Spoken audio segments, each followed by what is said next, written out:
جو دین نہیں ہے اسے دین سمجھا جا رہا ہے.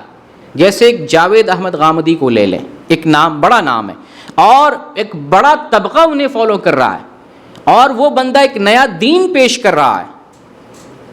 کتاب اللہ اور سنت رسول کا دین نہیں پیش کر رہا ہے, وہ اپنی عقل سے, اپنے لاجک سے اور اپنے فہم سے ایک نیا دین بنا رہا ہے. یہ دین اچھا لگ رہا ہے بہت سارے لوگوں کو, لیکن یہ وہ لوگ ہیں جو لبرل قسم کے ہیں, یہ وہ لوگ ہیں جو جدید خیالات کے ہیں, جو روشن طبیعت کے مالک ہیں. ان لوگوں کو جاوید احمد غامدی کی بات اچھی لگ رہی ہے. کیوں؟ مسجد میں نماز پڑھنے کی ضرورت نہیں ہے, سود حلال ہے, موسیقی حلال ہے, جاؤ کلب کھولو, کلب میں جاؤ, ناچ گانا کرو, کوئی فرق نہیں پڑتا. عورتوں کے لیے پردے کی کوئی ضرورت نہیں ہے, سفر کرنے کے لیے عورتوں کو محرم کی ضرورت نہیں ہے. ایک نئی تھیوری, داڑھی رکھیں کوئی فرق نہیں پڑتا. آپ دیکھیں نا, شکل سے لگتا ہے کہ یہ عالم ہوگا. دین کی جو تعبیر کر رہا ہے, آپ ان کی شکل سے اعتبار سے آپ پہچان سکتے ہیں یہ کس مرحلے کا اور کس پیمانے کا آدمی ہوگا. دین کی ایسی تعبیر کر رہا ہے. اس کے ہاں جو دین کا بیس ہے وہ قرآن اور سنت. دیکھیں نام کیسا دیا, قرآن اور سنت. سنت وہ نہیں جو حدیث, سنت اور حدیث دونوں ایک چیز ہے. لیکن غامدی جیسا اتنا چالاک آدمی ہے, سنت کا مفہوم ان کی نظر میں لوگوں کا عمل, جو لوگ کر رہے ہیں وہ عمل ہے. جیسے مثال وہ دیتے ہیں کہ کسی کو نماز دیکھنا ہو تو حدیث کی کتاب نہیں دیکھنی ہے. کیا دیکھنا ہے؟ اپنے محلے کی مسجد میں بچے کو بھیج دو, محلے میں جیسے نماز پڑھی جا رہی ہے بچہ ویسے ہی نماز پڑھے.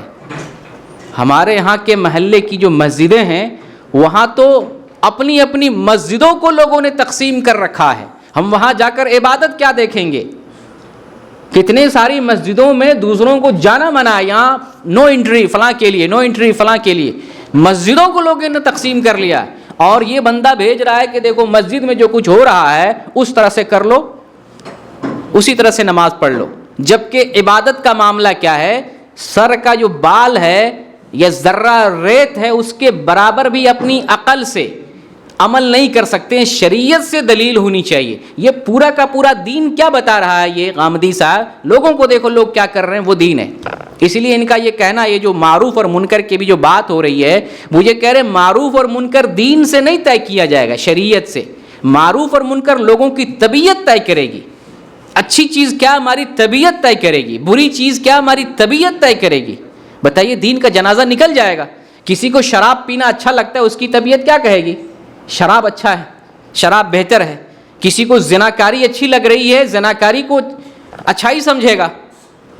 جس کو جو اچھا لگ رہا ہے. دنیا کی لوگوں کی طبیعتیں مختلف ہیں, اور اللہ تعالیٰ نے اس طبیعت کے اندر خواہش کو رکھا ہے, اور خواہش لوگوں کو شیطانی کام پر, برائی پر خواہش ابھارتی ہے. تو ان کا دین الگ ہے, اور نام کیا رکھا ہے؟ سنت. جیسے ہے نا, سود کو حلال کرنے کے لیے سود کا نیا نیا نام دیا جاتا ہے, bonus, profit, service charge, retirement. بہت ساری جگہوں پر سود کا خوشنما نام رکھا جاتا ہے, انٹرسٹ نہیں, لوگوں کو دھوکہ دینے کے لیے. اسی طریقے سے غامدی صاحب نے, سنت سے مراد ان کے یہاں حدیث نہیں ہے, سنت سے ان کے یہاں مراد لوگ جو کچھ کر رہے ہیں, پریکٹیکل جو کچھ ہو رہا ہے لوگوں میں. تو ہر قسم کے لوگ ہیں. نمازی کا معاملہ لے لیں, ایک بستی میں اگر 4-5 مسجدیں ہیں, 4-5 مسلکوں کی, سب کی نماز الگ الگ ہے, سب صحیح ہے, سب ٹھیک ہے.